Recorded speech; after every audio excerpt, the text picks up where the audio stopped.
நான் வந்து அந்த எக்ஸாமினர் பாயிண்ட் ஆஃப் வியூலேருந்து கொஞ்சம் யோசிப்பேன். இந்த பேப்பர் எங்கிட்ட கரெக்ஷன் வருதுன்னா இதுக்கு என்ன நான் பதில் எதிர்பார்ப்பேன். ஒவ்வொரு விஷயத்துக்கும் ஒரு டேட்டா எடுத்து வச்சுக்கணும். கரண்ட் அஃபேர்ஸில் நல்லா தெரியுது. கண்டிப்பாக வந்து ஜுடிஷியல் கமிஷன் வருதா, கவர்மெண்ட் அப்பாயிண்ட் பண்ணுமான்னு ஒரு எக்ஸாம்பிளுக்கு சொல்கிறேன். அப்படி சொல்லும் பொழுது இதுக்கான ஒரு எக்ஸாம்பிள் 2 ஆர்டிக்கல்லே எழுதுவாங்க. உங்களுக்கு நியூஸ் பேப்பரில் வரும்போது சவுத் ஆஃப்ரிக்காவில் எப்படி இருக்குது, அமெரிக்காவில் எப்படி இருக்குன்னு அதை எடுத்து வச்சுக்கிட்டு உங்கள் ஆன்சர் அது ஆட் பண்ணும்பொழுது கொஞ்சம் அந்த ஆன்சரோட குவாலிட்டி தரம் ஏற ஆரம்பிச்சிடும். எல்லாத்தையும் பாயிண்ட் வைஸ் எழுதுகிறாங்க. ப்ளஸ் வந்து ரெஃபரன்சஸ் நிறையா கொடுக்குறாங்க. இந்த கருத்து நான் சொல்கிறேன், இந்த கருத்துக்கான சப்போர்ட்டிவ் பாயிண்ட்டு இந்த கவர்மெண்ட் டாக்குமெண்ட் சொல்லியிருக்கு, இந்த ஒரு என்ஜிஓட ரிப்போர்ட் சொல்லியிருக்கு அப்படின்னு சொல்லும்போது ஓகே நான் அப்போ புரிஞ்சுக்கிட்டேன். சரி, அப்போவுமே நம்ம சாட்டிஸ்ஃபை ஆகிறோம். ஸோ அந்த டாப்பரோட ஆன்சர் பார்த்துட்டு இவங்க டாப்பர் ஆனதுக்கு இது ஒரு காரணம் இருக்குது. யூத் பேப்பரின் இனிய வணக்கம்.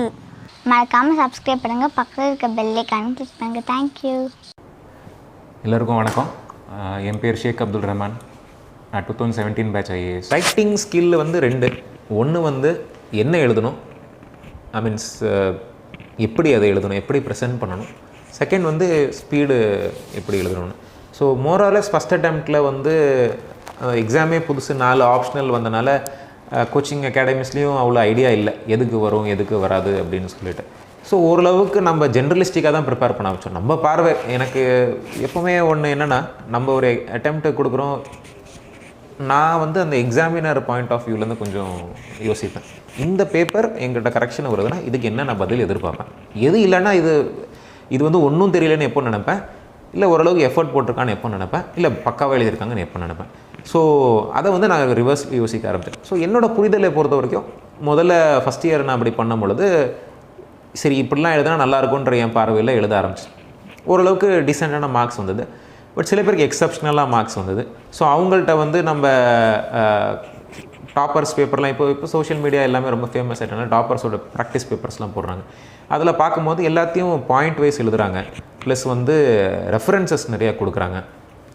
இந்த கருத்து நான் சொல்கிறேன், இந்த கருத்துக்கான சப்போர்ட்டிவ் பாயிண்ட்டு இந்த கவர்மெண்ட் டாக்குமெண்ட் சொல்லியிருக்கு, இந்த ஒரு என்ஜிஓட ரிப்போர்ட் சொல்லியிருக்கு அப்படின்னு சொல்லும்போது ஓகே நான் அப்போ புரிஞ்சுக்கிட்டேன். சரி, அப்போவுமே நம்ம சாட்டிஸ்ஃபை ஆகிறோம். ஸோ அந்த டாப்பரோட ஆன்சர் பார்த்துட்டு இவங்க டாப்பர் ஆனதுக்கு இது ஒரு காரணம் இருக்குது, நம்மளுக்கே அது நல்லா தெரியுது அப்படின்ற பொழுது உங்களுக்கு ஒரு கிளாரிட்டி வந்துடுது. சரி இப்படி பண்ணலான்னு.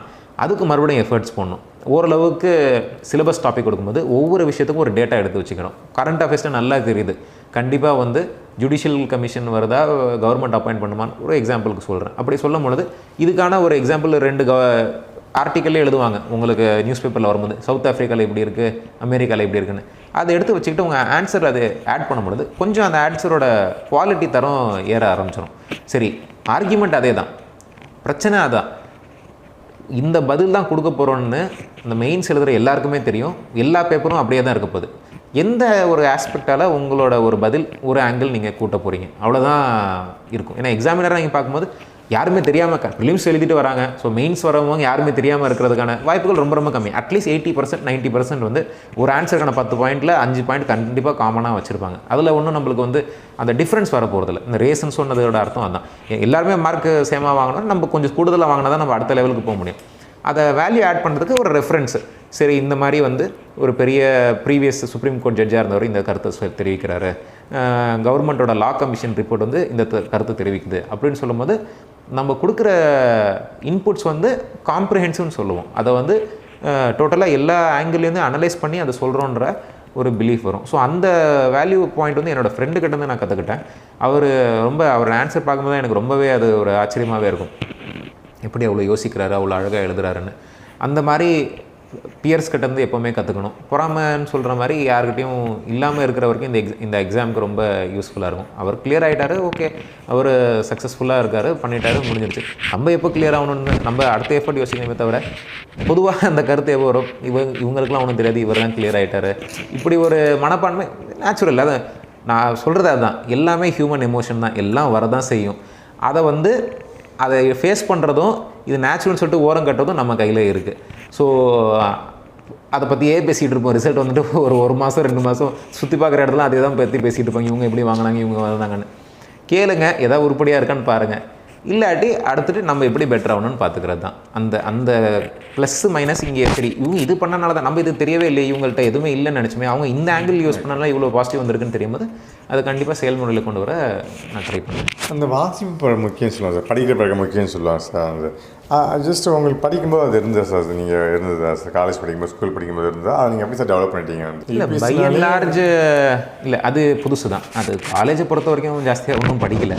ஸோ லார்ஜ்லி ரீடிங் ஹேபிட்ஸ் ரொம்பவே கம்மியாகிடுச்சு.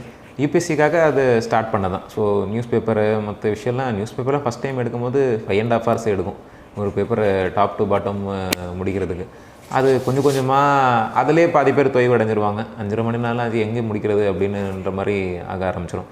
பட் அதுக்கு கொஞ்சம் கொஞ்சம் எஃபர்ட்ஸ் கொடுக்க கொடுக்க இந்த விஷயத்துலேருந்து நான் என்ன தெரிஞ்சுக்கிறேன், அது ஒரு அந்த ஒரு இதை மறுபடியும் சொல்கிற மாதிரி கான்ஃபிடென்ஸுன்ற மாதிரி சொல்லலாம். இப்போது வீட்டில் டிவி நியூஸ் சேனலில் டிபேட் பார்ப்பாங்க.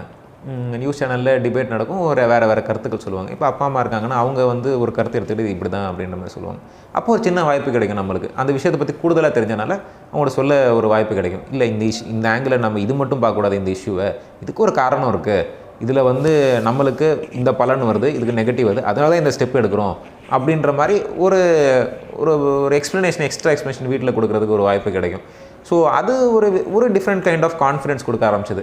ஸோ நிர்வாக ரீதியாகவும் சரி, ஒரு அட்மினிஸ்ட்ரேட்டிவ் ஆங்கிளில் ஒவ்வொரு இஷ்யூ நம்ம எடுக்கும்போது கூடுதலான சில தகவல்கள் நம்மளுக்கு கிடைக்க ஆரம்பிக்குது. ஸோ அந்த ஆங்கிள் நம்ம நியூஸ் பேப்பரில் பார்க்க கரெக்டான இன்ஃபர்மேஷன் நம்மளே செலக்ட் பண்ணி படிக்க ஆரம்பிச்சிடும்.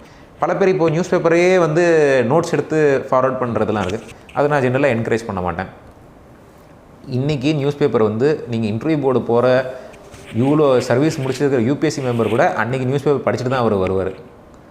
ஸோ அந்த ஒரு நியூஸ் பேப்பருன்ற அந்த ஒரு 20 காகிதம் இருக்கிற ஒரு விஷயத்தை அவ்வளோ சீனியர் ஆஃபீஸர் அவருக்கு தெரியாததுன்னு சொல்ல முடியாது. சர்வீஸ் முடிச்சுட்டு எக்ஸ்ட்ரா யூபிஎஸ்சி மெம்பருக்கு ஒரு குவாலிட்டி இருக்கும், அவங்க அதை படிச்சுட்டு வரும்போது அப்போ அதில் ஏதோ சமாச்சாரம் இருக்குது. ஸோ நம்ம அதை எந்த அளவுக்கு எக்யூப்டாக இருக்கோமோ நம்மளை அப்படி தான் அவங்க வியூ பண்ணுவாங்க. ஸோ வந்து அந்த கண்டென்ட்டை நம்ம பார்க்கும் பொழுது 5.5 மணி நேரம் எடுக்கும், ஆனால் அதை விடவே கூடாது. நம்ம அதை வந்து அதில் ஷார்ட்கட்டே இல்லை. ஒரு புக்கு படித்து இந்த டைமை குறைச்சிக்கலாம், தயவு செஞ்சு அதை பண்ணாதீங்க. ஸோ அதை படிக்க நேச்சுரலாக 2-3 monthஸில் உங்களுக்கே அந்த 5.5 மணி நேரத்துலேருந்து 1.5 hours கொண்டு வந்துடுவீங்க ஈஸியாக. சில பேர் அந்த 1.5 hours அலாட் பண்ணி 2 பேப்பர் படிக்கிற அளவுக்குலாம் கெப்பாசிட்டி வாங்கிப்பாங்க. ஸோ ஒரே இஷ்யூவில் எவ்வளோ ஆங்கிள் இருக்குது அப்படின்னு பார்த்துட்டு தயவு செஞ்சு நோட்ஸ் எடுங்க. நியூஸ் பேப்பரை பொறுத்த மட்டும் மற்ற ஸ்ட்ராட்டஜி நான் உங்கள்கிட்டயே விட்டுட்டேன், வியூவர்ஸ்கிட்டே. நியூஸ் பேப்பரில் என்ன பிரச்சனைனா டெய்லி வருது, அதே ஒரு பிரச்சனை.